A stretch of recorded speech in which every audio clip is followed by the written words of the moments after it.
I'm AJ Douglas, and this is Invisible America. This is a place where I take a look at how major social issues are impacting rural Georgia. My first stop, Cairo, Georgia. Of Georgia's 159 counties, 120 are deemed rural areas. So I figured it was time to navigate some unknown territory to hear from people who have something to say. Do you ever ask yourself what happened in 1835? Yeah, me neither. It was the only time in U.S. history that the national debt stood at zero. The Great Moon Hoax had the country sitting on the edge when the New York Sun reported supposed life on the moon, and the city of Cairo was founded. Fast forward to 2025, when January made an honest man out of the newly reelected President Donald Trump because he signed some executive orders calling for mass deportations. We will not be divided. We will not be silent, and we will not stop until love is louder than hate.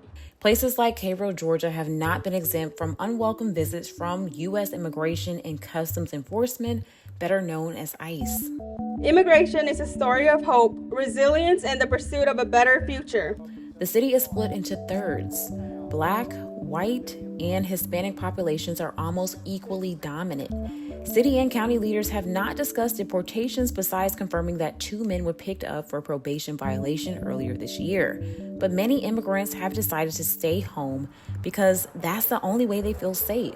People in the community decided to walk the streets of the city in solidarity with immigrants they say cannot speak for themselves. I asked a few people there why they showed up for immigrants in Grady County. So we're deeply connected to this immigration issue, and we want to show that, this country is beautiful and strong because of its diversity. Emily Connell Umanzar is part of a nonprofit organization that goes to Honduras to complete humanitarian work.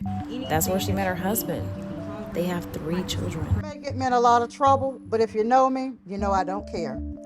I am somewhat disappointed to know that I am the only elected official that is here today. Is anybody else out there? Grady County Board of Education member Teresa Hardy brought up a concern that was on many people's minds. It was not long ago, well, it was long ago, it was in the 70s, when we had the Civil Rights Movement, and I was here. I was part of that. I was a little girl. Hardy marched alongside constituents that she's repurposed as friends, or maybe friends that she's repurposed as constituents. The American Dream March ended on Broad Street at the Grady County Courthouse, where Hardy also expressed disappointment in the lack of participation from the Black community. We were going through some of the same things that my Hispanic community is going through. That is why I'm so passionate about what I do. On the steps of the courthouse, organizers attempted to explain why the legal pathway to citizenship is so difficult. They say it's because of time and money. But there's more to this understandably complex issue. Extensive paperwork, language barriers, financial costs, background checks, continuous residency must be proven, and civics exams.